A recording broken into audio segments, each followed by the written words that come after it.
자, 오늘은 옆 사람 이렇게 인사합니다. 당신은 언제나 내 편입니다. 이렇게 인사합시다.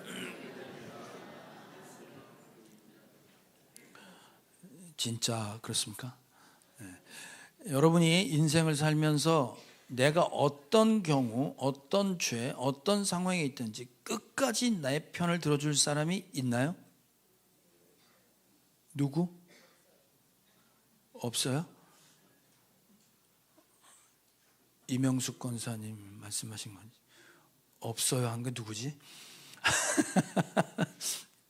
있어요 없어요? 없어요? 그래요? 아, 그러시지. 돌아가셨으니까 없지. 누구냐면 내 엄마일 가능성이 제일 많습니다. 그죠? 왜냐하면 엄마는 내 뱃속에서 피를 통해 내 자식을 낳았기 때문에 엄마는 끝까지 내 편을 들어줄 가능성이 제일 많은 사람입니다. 남편도 아내도 자식도 아닐 가능성이 많습니다. 자, 그러면 부모가 끝까지 내 편을 들어줄 수 있는 존재로 나타난다면 사람은 어떻게 지었다고 했냐면 하나님의 형상으로 지었다 그래요. 그러니까 사람에게서 나타나는 끝까지 내 편이 돼주는 분이 계시다는 건 그게 하나님으로부터 온 형상이다 이 말이죠. 그럼 천상에서는 하나님이 내 편이 돼주신다 이 뜻입니다. 마찬가지로 오늘 지상에 있는 일은 천상에서도 이루어진다. 오늘 우주전쟁 같은 천상의 전쟁이 일어납니다. 미가엘이라는 하나님의 천사와 그의 부하들이 용이라고 불렸던 마귀, 뱀, 이 악한 것과 싸우는데 용과 그의 부하들이 싸워요. 큰 전쟁이 일어나는데 누가 이겼다고 그러죠? 미가엘이 이겼대요. 미가엘이 이겨서 용이 땅으로 쫓겨났다 이 말입니다. 그러니까 천상에서 하나님의 천사들이 악한 것과 싸워 이겼다는 것은 지상에서도 악한 것과 싸워 이긴다 이 뜻입니다. 그럼 악한 것과 싸워 이기는 건 누구? 교회입니다. 누구라고요? 교회. 교회가 마귀와 싸워 이기는 것을 천상에서 미가엘 천사가 용과 싸워 이기는 것으로 그려내고 있는 거예요. 여기에서 마귀가 전쟁에 진다는 건 마귀의 첫 번째 기원이나 종말 때 사라질 그 전쟁을 얘기하는 게 아니에요. 이 전쟁은 어떤 전쟁이냐면 1260일 42달 3년 반 한때 두때 반때 교회 시대를 얘기하는 전체 과정 가운데 생길 일들을 천상에서 벌어지고 있는 그림으로 우리한테 설명하고 있습니다. 천사장의 이름이 미가엘이라고 나오는데 그 미가엘이라는 이름과 성경에는 두 명의 천사장 이름이 나와요. 가브리엘과 미가엘. 누구와 누구? 가브리엘과 미가엘. 가브리엘은 예수님의 탄생의 소식을 전하고 하나님의 역사를 전해주는 사람으로 등장합니다. 존재로 메신저 나 같은 사람 가브리엘 천사장. 기분 나쁘다 할 수 없고 예를 드는 거예요. 그러면 미가엘이라는 이 천사는 어떻게 등장을 하냐면 성경에 늘 악한 것과 싸우는 전쟁하는 전투하는 천사로 등장을 해요. 계시록에 미가엘이라는 이름이 처음 나온 게 아니고 구약에 이미 미가엘이라는 이름이 나와요. 자, 그 미가엘은 어떻게 나오냐면 자, 다니엘 10장을 한번 봅시다. 시작. 그러나 페르시아 왕국의 천사장이 20하루 동안 내 앞을 막았다. 내가 페르시아에 홀로 남아 있었으므로 천사장 가운데 하나인 미가엘이 나를 도와주었다. 이제 내가 마지막 때 내 백성에게 일어날 일을 깨닫게 해주려고 왔다. 이 환상은 앞으로 일어날 일을 보여주는 것이다. 다니엘이 포로로 끌려가서 하나님께 우리 이스라엘 언제 회복됩니까? 하고 기도했어요. 기도의 응답으로 천사가 응답을 가지고 와서 앞으로 될 일들을 설명하려고 하는데 그 페르시아라는 제국의 천사장, 땅의 페르시아인데 천상에서는 페르시아를 섬기는 천사장이 있다는 거예요. 그 천사장이 가로막았다 이 말이에요. 그런데 미가엘이라는 천사가 나타나서 도와주었다 이 말이에요. 싸워서 그 페르시아 천사장을 물리치니까 내가 너한테 온 거야, 이렇게 설명하는 거예요 지금. 그러니까 성경은 어떻게 얘기하냐면 지상에 있는 페르시아, 바벨론, 로마, 하나님과 대적했던 존재들을 통치하고 다스리는 천사장이 있다는 거예요. 천상의 존재가 있다는 거예요. 따라서 이 땅에 벌어지고 있는 일은 천상의 배후 조종자가 있다 이 말이에요. 지금도 이 세상에 배후의 조종자가 있다, 이렇게 얘기해요. 악마라고 얘기하는 거예요.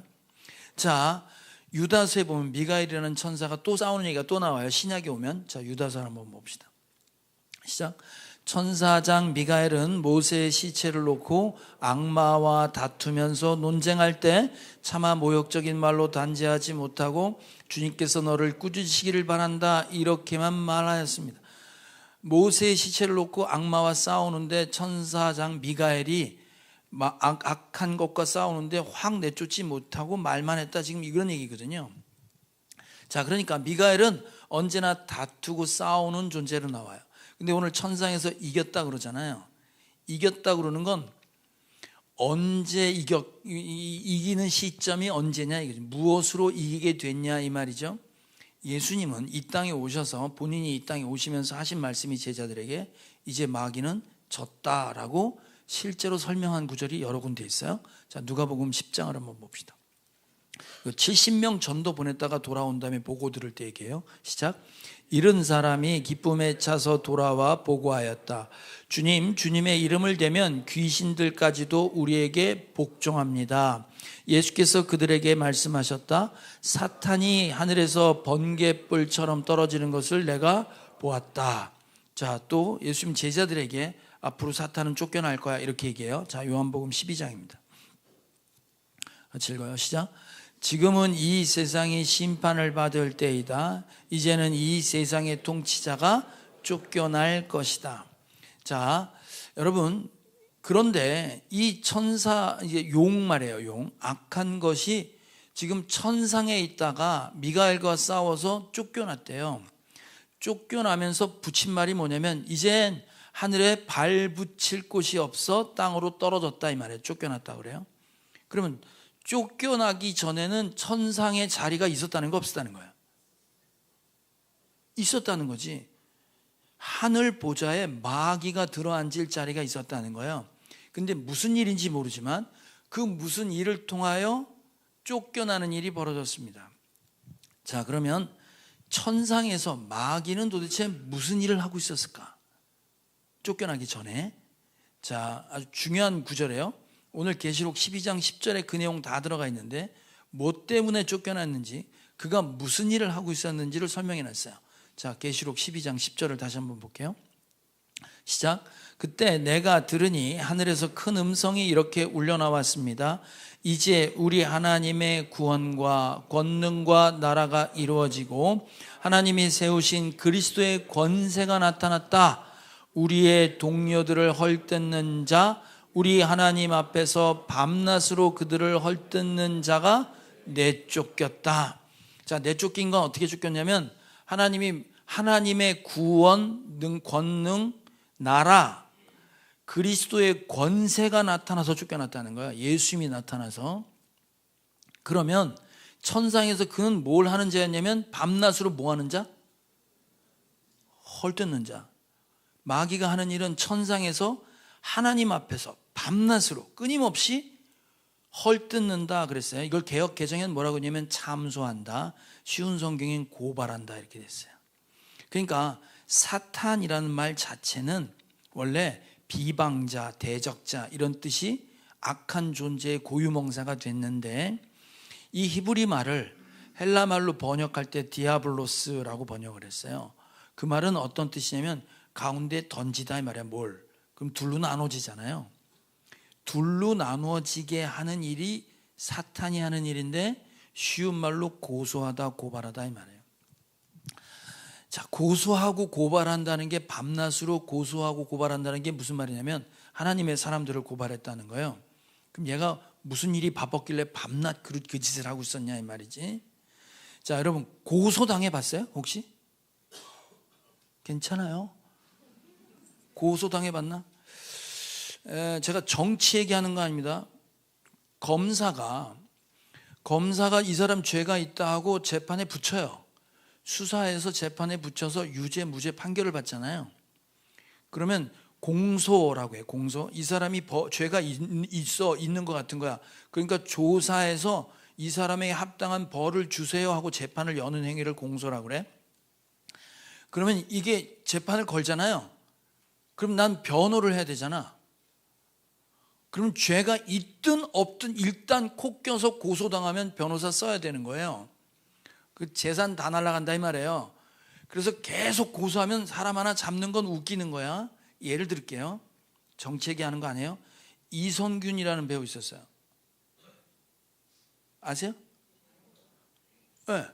나 그 배우 되게 좋아했단 말이에요. 연기 굉장히 잘하는 사람으로. 근데 그 사람 죽었잖아요. 왜 죽었냐면 마약 먹었다고 고소하고 부정한 행위했다고 난리를 친 거예요. 그러니까 고소, 고발 이 말은 무슨 말이냐면 그 사람의 죄를 들춰내고 까발리고 이런 일을 했다는 거예요. 마귀가. 그러면 이성균이는 아직 유죄 무죄 판결을 받지도 않았어요.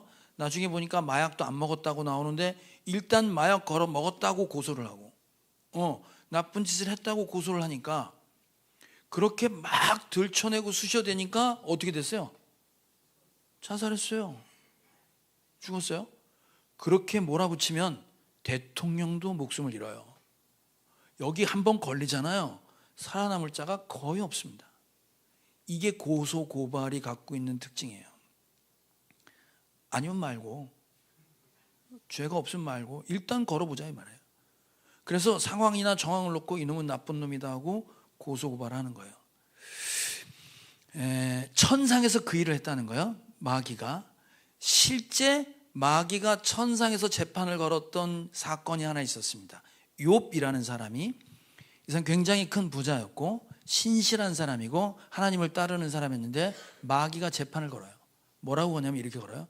이 사람이 원래 하나님을 잘 따르는 좋은 사람이 아니에요. 이거 개쓰레기예요.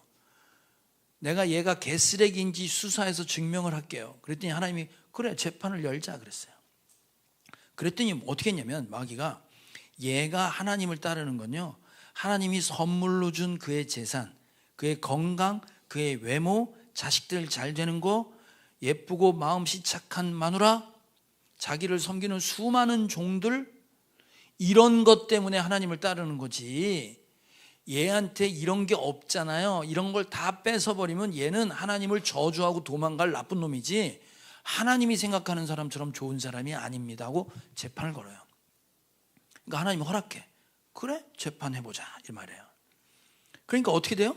하루아침에 갖고 있던 재산 싹 날아가고 애들 싹 다 죽고 마누라 저주하고 떠나고, 그죠? 건강도 잃어요. 자기를 따르던 종들도 다 죽고 다 도망갑니다. 사글이 없어졌어요. 자, 그때 욥이 계속해서 항변했던 게 있습니다.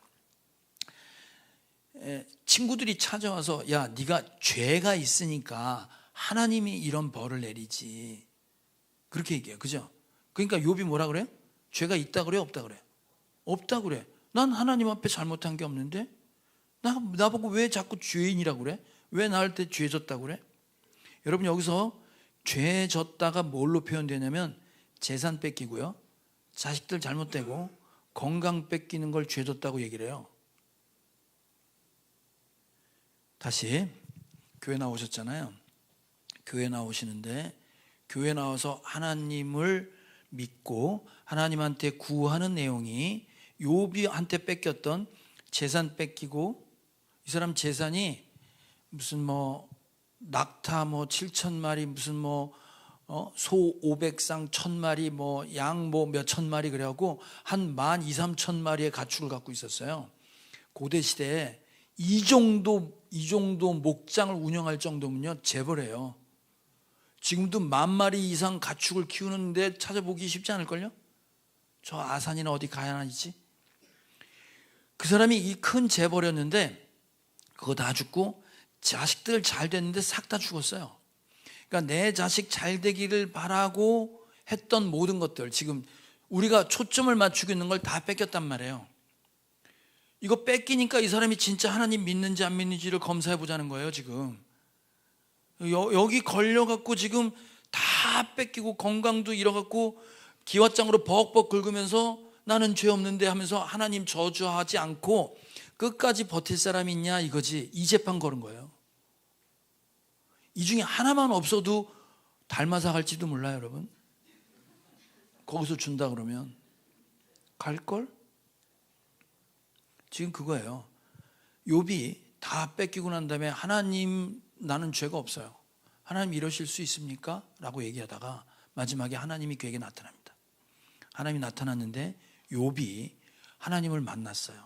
하나님은, 욥이 생각하는 하나님은 나한테 자식도 주고 아내도 주고 재산도 주고 나를 존경하는 종들도 생기고 이것이 하나님인 줄 알았는데, 이게 하나님 전부인 줄 알았는데 아닌 거야.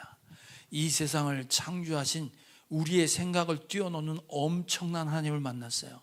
그리고 욥이 뭐라고 그러냐면 내가 귀로만 들었던 하나님을 눈으로 직접 봅니다. 하나님 나를 용서하시고 나를 살려주세요 그래요. 그래서 하나님이 그를 구원합니다. 이건 구원의 얘기예요. 구원의 얘기. 재산을 회복하고 그런 얘기가 아니야. 끝내 마지막에는 어떻게 결론이 나냐면 재산이 2배로 늘어납니다. 자식들도 새로 생기고요. 그죠? 여러분 행여 욥기를 읽으면서 맨 마지막 구절, 그가 드디어 재산이 더블로 튀겨졌더라. 여기에 은혜 받은 사람이 있어 없어? 저 욥기 읽고 그거 얼마나 힘이 됐는지 몰라. 마지막에 재산이 더블로 튀겼다 그래서 내가 신앙생활 잘하면 내 재산이 더블 되는구나. 진짜 그렇게 감동하고 그렇게 기도했어요. 나만 쓰레기야? 욥기는 그 얘기가 아니란 말이에요 지금. 자, 그러니까 보세요. 천상에서 그런 일이 벌어진 거예요. 욥이라는 한 인간을 놓고 이 사람이 진짜 구원 받았는지 안 받았는지 이 사람 스스로 할 수 있냐?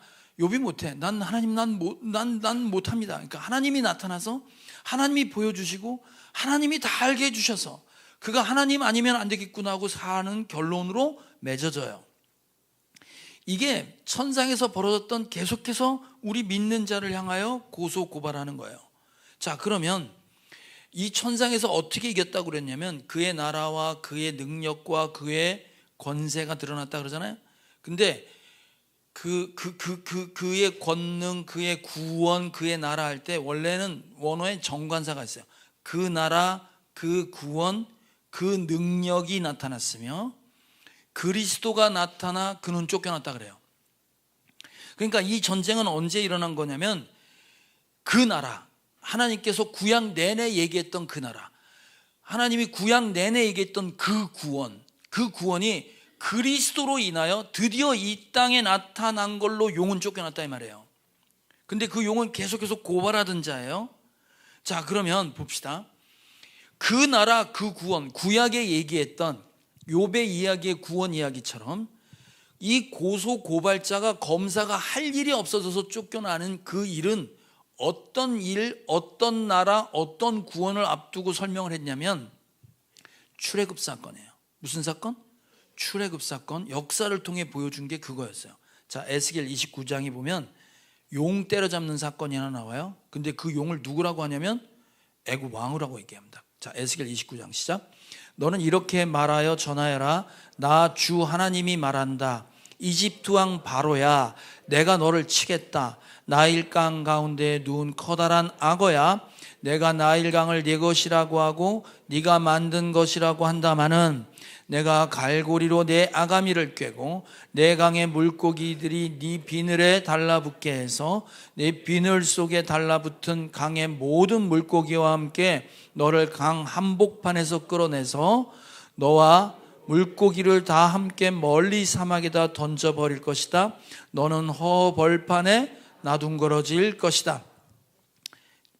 이게 지금 바다 악어라는 그 탄닌이라는 단어는 신약으로 넘어오면 용으로 번역을 하는 단어예요. 그러니까 용을 때려잡는 걸 뭐라고 했냐면 그 용을 애굽 왕 바로야 그래요. 이집트 왕 바로. 그럼 이집트 왕 바로를 때려잡는 사건은 언제 일어나냐면 출애굽 때 일어나는데 그 출애굽 사건은 뭘 얘기하는 거냐면 이스라엘 백성이 이집트라는 잘 사는 그 당시의 나일강 이집트 문명, 그 나라로 휩쓸려 들어가서 노예가 돼요. 노예가 몇 년 동안 노예로 살았냐면 430년 동안 노예로 살아요. 십몇 대 조상부터 계속 노예로 사는 거예요. 여러분, 고소고발자가 어떤 능력과 권세를 갖고 있냐면 이런 거예요. 여러분, 태어나서 보니까 노예야. 내가 우리 아버지 노예, 할아버지 노예, 내 자식도 노예, 내 이웃도 노예, 내 형제자매 다 노예. 이집트라는 큰 제국을 위해서 충성하는 게 내가 살아야 될 이유였어요. 다른 거 없어요. 땡땡이 치잖아, 맞아 죽어. 땡땡이 못 치는 거야? 시키는 일을, 그게 무슨 일이든지 상관없이 나라를 위해서 뭐 피라미드를 져라 그럼 계속해서 돌만 나. 평생 이 짓을 하면서 살아가는 것이 자기 인생인 줄 알았어요.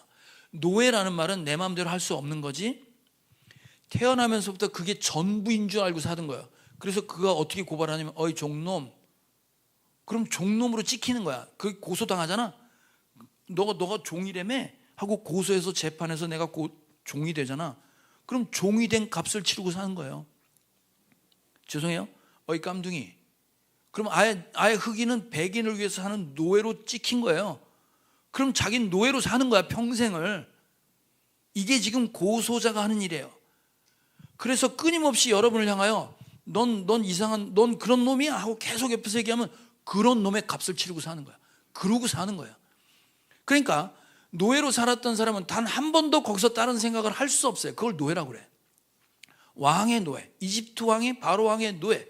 얘가 시키는 대로, 얘가 지시하는 대로 딴짓을 절대로 할 수 없는 존재로 사는 거예요. 이게 고소 고발하는 거랑 똑같은 거예요. 여러분, 제가 어릴 때 학교 다닐 때는 학교 시험 끝나면 타작했어요. 맞았어요. 두들겨 맞았다고. 제가 맞았단, 저도 맞긴 맞았어. 시험 봐서 못 보면 맞았단 말이에요. 우린 그때 그렇게 맞고 크는 게 학교 가면 때렸으니까 우리 맞는 게 당연한 거라고 생각했어요. 때리는 게 죄라고 아무도 생각 못했어요.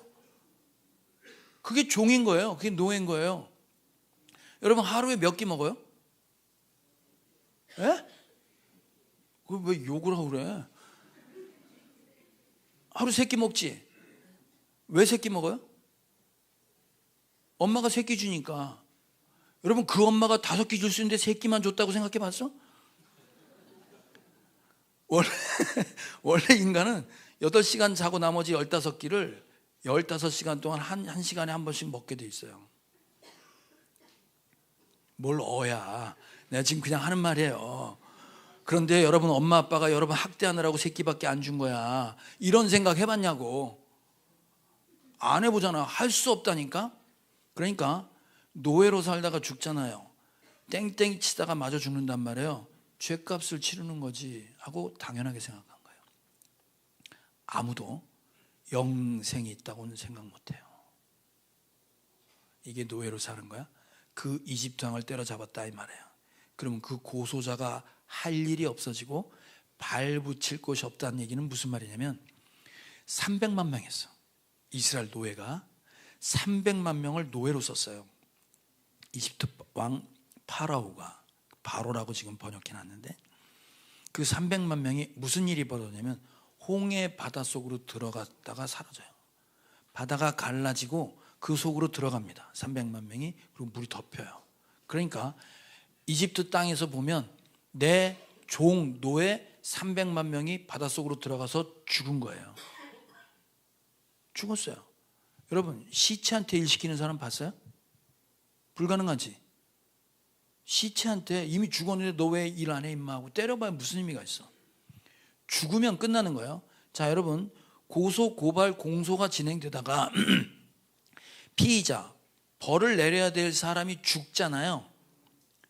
그러면 죄값을 치를 대상이 없어지니까 공소 기각이 되는 거예요. 아예 재판이 사라져. 검사가 할 일이 없어요.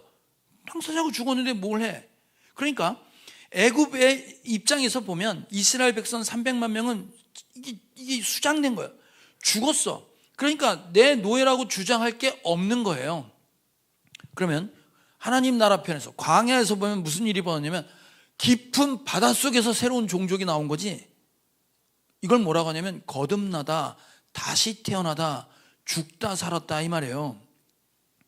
이걸 지금 그래서 새로운 생명을 가지고 다시 태어난 존재가 나타나는 거지. 이게 지금 주님이 출애굽할 때 사람 다 죽어 마땅한 죄값을 갖고 있는데 이스라엘 백성만 어린 양의 피로 발라져서 죽음을 면했습니다. 그 어린 양이 되신 어린 양의 피가 예수님의 십자가 사건이고, 내가 죽어야 되는데 어린 양이 대신 죽은 걸로 이 사람은 살았단 말이에요. 예수님의 십자가 사건이 내가 죽었어야 되는데 예수님이 대신 죽음으로 나는 이제 죄인에서 벗어난 거예요. 노예에서 벗어난 거예요. 그 사람 죽었는데, 내 이름으로 죽었는데 이미 그가 죽었단 말이에요. 그 공소 기각이 된 거야. 그걸 자꾸 걸어봐야 뭐야? 무고죄. 자, 그래서 이렇게 해석되고, 이런 일이 역사 가운데 벌어졌고 이 일이 앞으로 벌어질 거라는 걸 구약에서는 이렇게 설명했습니다. 자, 스가랴서 봅시다. 3장 시작. 주님께서 나에게 보여주시는데 내가 보니 여호수아 대제사장이 주님의 천사 앞에 서 있고 그의 오른쪽에는 그를 고소하는 사탄이 서 있었다. 주님께서 사탄에게 말씀하셨다. 사탄아, 나 주가 너를 책망한다. 예루살렘을 사랑하여 선택한 나 주가 너를 책망한다. 이 사람은 불에서 꺼난 타다 남은 나무 토막이다. 그때 여호수아는 냄새나는 더러운 옷을 입고 천사 앞에 서 있었다. 천사가 자기 앞에 서 있는 다른 천사들에게 그 사람이 입고 있는 냄새나는 더러운 옷을 벗기라고 이르고 나서 여호수아에게 말하였다. 보아라, 내가 너의 죄를 없애준다. 이제 너에게 거룩한 예식에 입는 옷을 입힌다. 이게 무슨 말이냐면, 이스라엘 백성 여호수아라는 대제사장이 있었는데 그 이제 바벨론에 끌려간 거야, 포로로. 그러니까 이스라엘이 우상 숭배하고 불순종했다가 망했거든요. 그래갖고 포로로 끌려가요. 바벨론이라는 큰 제국에. 포로로 끌려갔다는 얘기는 심판받았다는 얘기지. 나라가 망했으니까 심판받은 거예요. 그래갖고 끌려갔다가 그 사람을 뭐라고 하냐면 타다 남은 나무 토막을 끄집어냈단 말이야. 불에 탔어. 끄슬렸어. 이미 심판받은 거지. 불에 뒤인 거야. 죽어가고 있는 그를 건져낸 거지. 건져내서 봐라, 옷도 다 탔고 타다 남은 나무 토막같이 됐다. 그런데 얘가 죄 때문에 이렇게 됐는데 이제 죄 없다라고 하겠다는 거예요. 그리고 죄 없는 증거로 뭘? 옷을, 거룩한 예배, 하나님 앞에 갈 수 있는 옷을 입혀주었다 이 말이에요. 이게 예수 믿는 사람에게 벌어진 일입니다. 예수 믿는 사람에게 벌어진 일이에요. 그러니까 나는 쓰레기고 심판받아 불에 끄슬려 불질름 받아야 될 마땅한데 그 죄값을 예수님이 대신 받아서 이제 나라는 이름으로 죄값이 치러졌기 때문에 나를 고발하거나 고소할 수 없어요. 난 죽었는데 이미. 나라는 존재가 예수님이 죽는 게 내 이름을 달고 죽었기 때문에 내가 죽은 거예요. 대신에 예수님의 이름이 나한테 들어와서 난 지금 여기 살아있는 거고, 그걸 모르고 살 수 있단 말이에요. 지금 예수 믿는 사람이 사탄이 고발하고 고소하는 그렇게 사람을 죽이는 일을 하는데 이제 널 죽일 수 없는 존재가 됐단 말이에요. 그래서 예수님의 십자가 사건으로 용은 퇴폐하여 쫓겨났다 이 말이에요. 더 이상 고소할 자가 없는 거예요. 예수님이 여러분을 대신에 다 죽었기 때문에 고소할 자가 없었어요. 고소할 자가. 그래서 쫓겨났다 그런 거예요. 자, 이걸 신약에서는 이렇게 해석해요. 자, 로마서 6장 시작. 우리의 옛사람이 그리스도와 함께 십자가에 달려 죽은 것은 죄의 몸을 멸하여서 우리가 다시는 죄의 노예가 되지 않게 하려는 것임을 우리는 압니다. 죽은 사람은 이미 죄의 세력에서 해방되었습니다. 우리 세례 받을 때 물속에 들어갈 때 내가 예수님과 함께 죽었다 이 말이야. 예수님이 2000년 전에 십자가에 죽을 때 내 이름으로 죽었어요.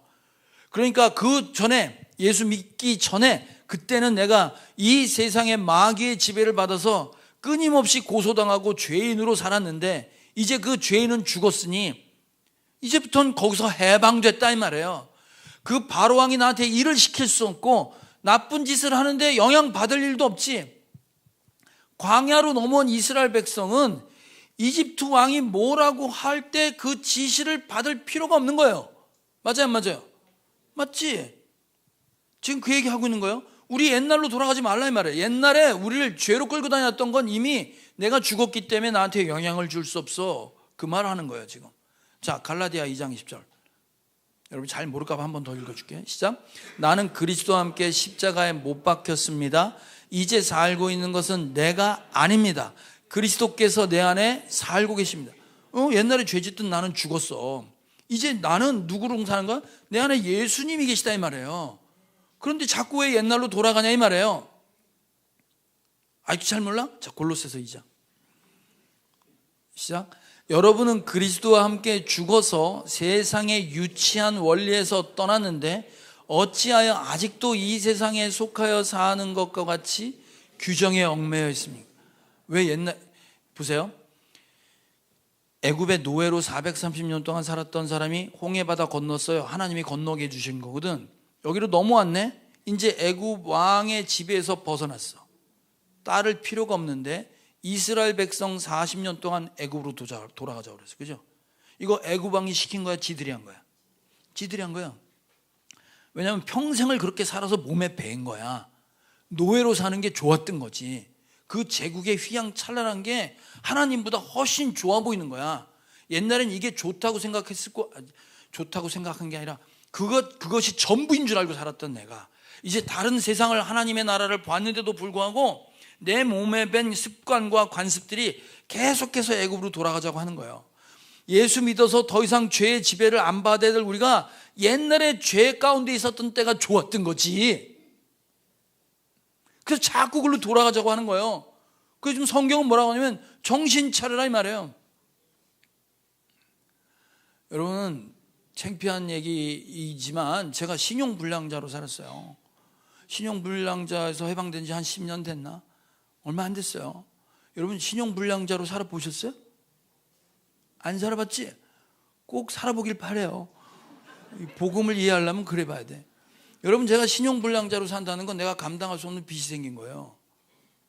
그 빚은 은행에서 지고 있는 빚인데 그 빚이 그냥 남아있는 게 아니라 그거 잡아가는 사람한테 팔아요.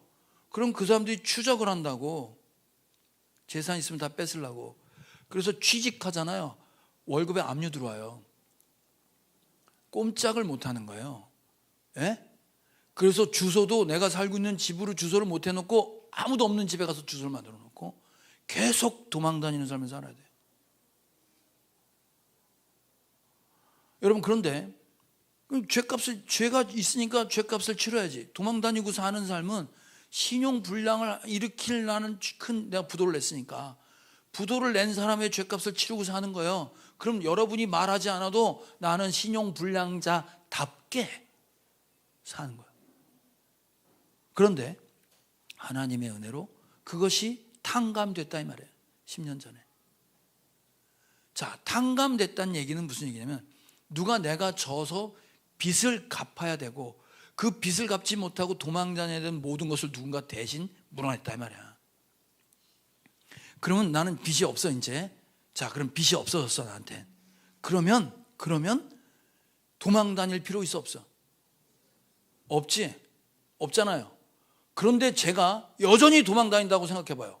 원통하지 않겠어? 누군가 나한테 탕감을 해서 빚이 다 사라졌는데도 불구하고 여전히 빚쟁이처럼 도망다니고 숨고 산다고 생각을 해봐요. 얼마나 억울하고 원통하냐고. 여러분 누가 탕감해 준 거하고 내가 은행 거래를 다시 하는 거하고는 또 달라요. 에? 빚이 사라지긴 했지만 신용이 없어서 내가 은행 거래를 못할 수 있단 말이에요. 그런데 복권, 내 권리가 다시 회복되면 은행 거래를 하고 내 이름으로 핸드폰도 만들 수 있는 거예요. 여러분 내 이름으로 핸드폰 갖는 게 얼마나 큰 기쁨인지 모르지? 내가 핸드폰 만들면서도 이게 진짜 내 이름으로 나올지 안 나올지 발발 떨었어요. 은행에 가서 통장 만들어도 된다 그러는데 은행 통장 만드는데 거기서 잡혀갈까 봐. 외국에 나갈 때마다 출입국 관리소에서 이 사람 빚쟁이라고 걸릴까 봐 그 고통을 아나? 여러분 제가 그래서 은행 거래도 다시 하게 되고 빚쟁이로부터 도망 다니지 않아도 된다는 거예요. 자, 그걸 알고 그걸 누릴 수 있지 내가. 그런데 여전히 피해 다니고 숨어 다닌다 그러면 얼마나 억울하냐고. 그러니까 우리 모두에게 하나님이 큰 빚을 진 사람에게 너와 탕감을 해줬다 이 말이야. 그게 무슨 말인지 좀 알아야 돼. 거기서 오는 그 기쁨을 누리라고 하는데 여전히 고소자 고발자한테 매여가지고 도망 다니고 숨고 그럴 수 있냐 이 말이야. 여러분, 제가 이유는 묻지 마세요. 3개월 운전면허 정지된 때가 있었어. 예수 믿기 전이에요. 예수 믿기 전. 그래서 우리 매형 면허증을 갖고 다닌 적이 있어요. 경찰을 볼 때마다 쫄리는 거 알지? 예? 그랬다가 제가 예수 믿게 되고 음주와 전혀 음주와 전혀 상관없는 삶을 살 때 교통경찰을 보면 쫄려 안 쫄려? 쫄릴 이유가 없어. 불어요. 그럼 자신 있게 불잖아. 확 하고 불잖아. 여러분, 내가 죄가 있다고 생각하고 고소당하는 순간 내 삶은 그 지경이 되는 거예요. 그걸 사방팔방에서 몰아치면 사람이 죽는 거지. 자, 그래서 성경은 뭐라고 되어 있냐면 어린 양의 피와 그를 증언하는 말씀으로 이겼다. 아까 10절에서 나왔잖아요. 그러니까 이 소식을 전해주면 마귀가 가만히 있지 않겠지. 저놈 여전히, 왜 여러분 뭘 납부하는데 더 이상 납부 안 해도 되는데 굳이 고지 안 해서 계속 납부하는 거 있잖아. 있어 없어? 많다고 그런 거. 그거 누가 알려주면 저기서 받던 놈은 그냥 꽁으로 받던 건데 누가 알려주면 승질 날 거 아니야. 똑같이 우리 예수 믿는 사람이 어떤 존재인지를 알려주는 증언, 내 삶을 통해서 그 죄에서 벗어났다고 하는 삶과 예수 그리스도의 이야기를 하는 것을 마귀는 가만두질 않아요. 그래서 이 이야기를 전하는 데마다 박해가 있고 핍박이 있었던 거예요. 그래서 그들은 생명까지 아끼지 않고 그 증언하는 일에 앞섰다. 그렇게 오늘 이긴 내용이 나옵니다. 자, 요한계시록 1장 시작.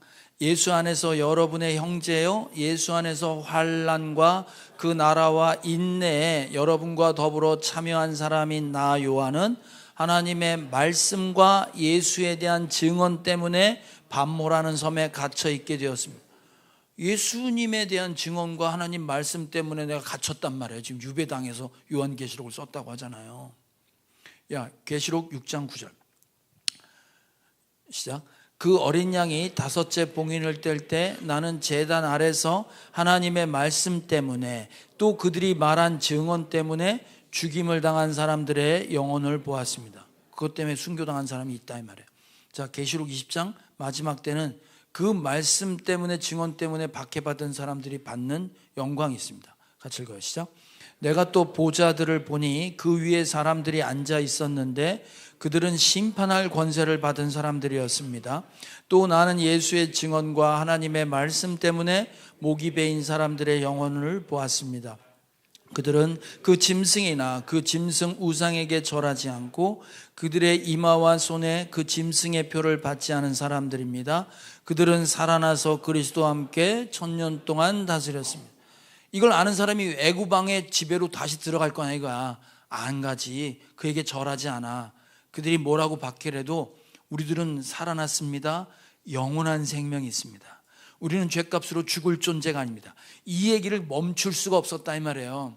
이걸로 이겼다 그래. 자, 그럼 정리합시다. 오늘 천상의 전쟁은 고소자 고발자의 멸망입니다. 그것은 예수 그리스도의 십자가 사건으로 고발할 존재가 사라진 거예요. 고발하지 못하는데 우리 스스로 넘어지고 있는 거예요 지금. 우리 스스로. 그래서 살면서 우리가 해야 되는 얘기가 있습니다. 해야 될 말이 있는데 뭐냐면, 마귀의 특성은 뭐냐면 고소, 고발, 비평, 비판하는 자예요. 그러니까 여러분이 살면서 누구의 뒷담화하는 거 있잖아요. 들춰내고 까발리고 막 이렇게 손가락질하는 거. 자, 물어볼게요. 양심을 갖고 한번 대답해봐. 한 사람에 대해서 좋은 점과 칭찬과 격려하는 말과 누구를 씹는 말과 어느 게 자연스럽고 편해? 물어볼 것도 없지. 그냥 가만히 있으면 자동적으로 나오지. 여러분, 목사님 씹는 게 얼마나 재밌어. 그럼 모여 앉아서 씹는 것만큼 재밌는 시간이 없는 거예요. 근데 누구 칭찬하려고 하잖아. 되게 어려워요. 찾지도 못해. 그래서 마귀의 특성은 가운데를 던져 어떻게 고소고발해서 서로 비방하게 만들어서, 그래서 끊임없이 누군가 이렇게 비평하고 남의 뒷담화하고 누가 그랬대 저랬대 막 이렇게 얘기하는 사람 있잖아요. 그거를 사명으로 받은 사람이 있다. 그 범사에 비평하고 비난하는 사람이 있어요. 그래서 그 사람만 만나면 항상 뒷담화야. 누가 이랬대 저랬대 막 그러는 거예요. 여러분 이게 제가 알려드릴게요. 이게 왜 마귀 짓인지 아냐면 지금 그거 하는 일이 이선균 때려잡은 일하고 똑같은 일을 하는 거예요. 지금 마귀가 그렇게 해서 그 사람은 그런 사람이 돼 라고 딱 규정합니다. 고소해서 증인 고소해서 저 사람 저래 도둑놈이래 하고 찍잖아요. 그럼 그 사람 그다음부터는 도둑놈 되는 거예요? 여러분 제가 이번에 평신도 세미나를 한단 말이야. 근데 목사님들한테 전화해서 기도 제목을 물어봤어. 근데 그 기도 제목 받은 내용 중에 한 분에 대한 이야기가 어떤 분이냐면 이분 혼자 되신 분이래. 얘기를 들었단 말이야. 혼자 되신 분이다 말이야. 그러니까 더 기도하게 되잖아. 근데 거꾸로요. 제가 누구 사람을 쓰는데 사람 쓰기 전에 누가 나한테 와서 그 사람은 그런 사람이래, 그런 사람은 전에 그런 짓을 했대 라고 얘기를 하잖아요. 그러면 그 말이 내 안에 들어와서 그 사람을 평가하고 판단할 때 그 말이 나를 움직여요. 그래서 그 사람이 착한 일을 하고 좋은 일을 해도 매사에 꼬아서 보이게 돼요. 맞아 안 맞아요? 그게 고소고발한 결과예요. 그래서 그 사람의 진실을 보지 못하고 고소고발한 내용 갖고 그 사람을 평가하고 판단하니 한 사람 죽이는 건 일도 아닌 거예요. 여러분 제가 목사로서 열심히 하는 편이에요? 하는 편이야? 아멘이지. 그런데 누가 옆에서 그러는 거야. 저 목사 욥처럼 저 사람 목사가 저렇게 열심을 내는 건 교회가 월급을 많이 줘서 그래. 저거 월급을 3분의 1로 깎아야 돼. 그리고 교회에서 열심히 내는 건 저 목사님이 예쁜 여자 좋아하는데 예쁜 여자 누구 잘 보이려고 지금 저러고 있는 거야. 이 말에 또 은혜 받아라. 이렇게 얘기하잖아요. 정황을 놓고 지금 고소한 거예요. 여러분 이 얘기가 이게 퍼지게 되면요 목회 못해. 사람 잡는다니까. 이게 얼마나 큰 죄인지 여러분 아셔야 돼요. 그럼 이제 이렇게 묻는 사람이 있어. 아니 형제가 범죄하고 있는데 그럼 얘기해 줘야지. 가만히 있으면 그 죄를 방조하는 거고 부추기는 거 아닙니까?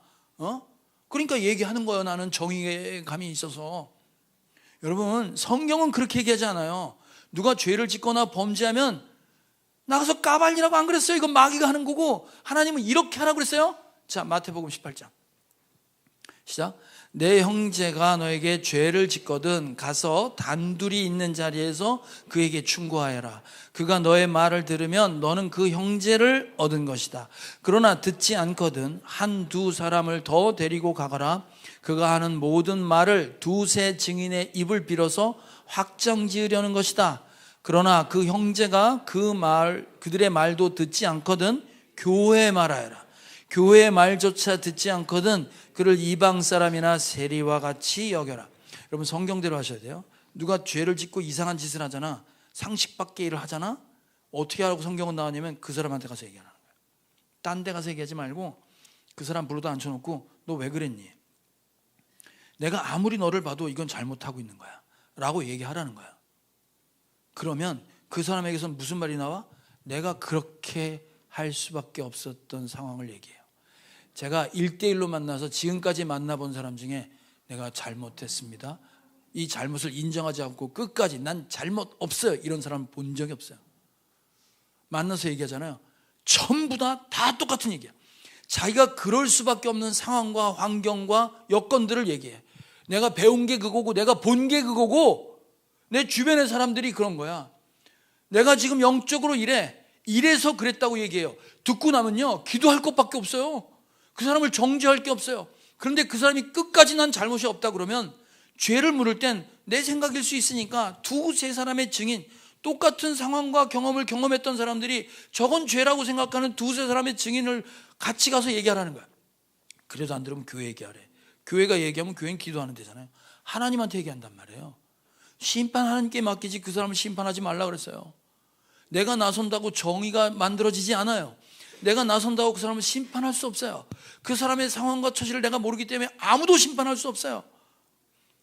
그래서 성경은 뒷담화하지 말고 수근수근 돼서 들춰내지 말고 그 사람과 얘기하라는 그 단둘이만. 여러분, 제가 몇 번 얘기했어. 누굴 손가락질 하잖아, 이렇게. 누굴 이렇게 손가락질 하잖아. 그럼 손가락을 잘 보라고. 이건 누구를 향해 있어, 지금? 하나님을 향해 있다니까? 이 세계는 나를 향해 가고 있지. 저놈이 도둑놈이네 할 때는 내가 그 놈보다 3배 더 큰 도둑놈이다 이거야. 그래서 내가 보이는 거야, 도둑놈이. 그리고 이 손가락질은 하나님을 향해서도 도둑놈이다 그러는 거야. 왜? 저 사람이 하나님의 형상인데. 하나님의 형상을 도둑놈 만드는 건 하나님을 도둑놈 만드는 거 아니요. 못 믿겠어? 내 말을? 마태복음 7장 시작. 어찌하여 너는 남의 눈 속에 있는 티는 보면서 내 눈 속에 있는 대들보는 깨닫지 못하느냐? 내 눈 속에 있는 들보가 있는데 어떻게 남에게 말하기를 내 눈에서 띠를 빼내줄 테니 가만히 있거라 할 수 있겠냐? 여긴 더 심하지. 남의 눈에 먼지 하나 붙어 있는데 내 눈엔 대들보가 들어가 있다 이 말이에요. 그래서 티가 보이는 거야. 그러면서 뭐라 그래? 내가 빼줄게 그런다. 가만히 있어봐. 그럴 수 없어요. 그러면 안 된다. 그래서 성경은 이게 마귀짓이고 결국 공동체를 해치는 일이고 하나님 나라를 망하는 일이니 그러지 말라 그러는 거예요. 그러지 말라. 그럼 우리는 어떤 말을 해야 됩니까? 라고 할 때, 자, 에베소서 4장입니다. 오늘 결론입니다. 시작. 나쁜 말은 입 밖에 내지 말고 덕을 세우는 데 필요한 말이 있으면 적절한 때를 해서 듣는 사람에게 은혜가 되게 하십시오. 하나님의 성령을 슬프게 하지 마십시오. 여러분은 성령 안에서 구속의 날을 위하여 인치심을 받았습니다. 모든 악독과 격종과 분노와 소란과 욕설은 모든 악의와 함께 내버리십시오. 서로 친절히 대하며 불쌍히 여기며 하나님께서 그리스도 안에서 여러분을 용서하신 것과 같이 서로 용서하십시오. 하지 말아야 될 것과 할 것을 얘기하고 있습니다. 나쁜 말, 더러운 말은 입 밖에도 내지 말래요. 너무 헐뜯는 얘기하지 말라는 거예요. 대신 무슨 얘기를 하냐면 그 사람을 세워줄 수 있는, 덕을 세울 수 있는 말을 잘 생각하고 기회를 받다가 때가 돼서 이때 얘기해 주면 저 사람이 힘을 얻겠구나 하고 얘기하라는 거예요. 여러분, 옆 사람 씹는 건 자연스럽게 나오는데 옆 사람 세우려고 하는 말은요, 생각하고 결단하지 않으면 절대로 안 나와요. 그 대화할 때 잘 유심히 봐야 돼요. 어떻게 저 사람한테 좋은 말을 해주지? 생각 안 하면 절대 안 나와. 안 나온다니까. 그래서 그 말 하라는 거예요. 목장에서 그 말 하라는 거예요. 격정과 분노 이건 다 버리고 그 사람을 친절히 대하고 불쌍히 여기고 내가 용서받은 것처럼 그 사람도 용서할 사람이라고 보라는 거예요. 여러분, 목장에서 어떤 분이 기도 제목을 내놨어. 실제로 내가 이웃집 아내가 탐이 나는데 마음이 흔들려서 죽겠어요.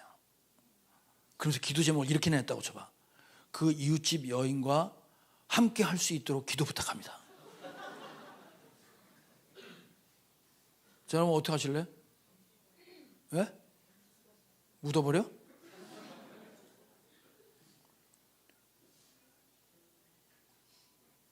어떻게 해야 되겠어? 제가 얘기할게요. 그렇게 기도해 주셔야 돼요. 그렇게 기도해 주셔야 돼요.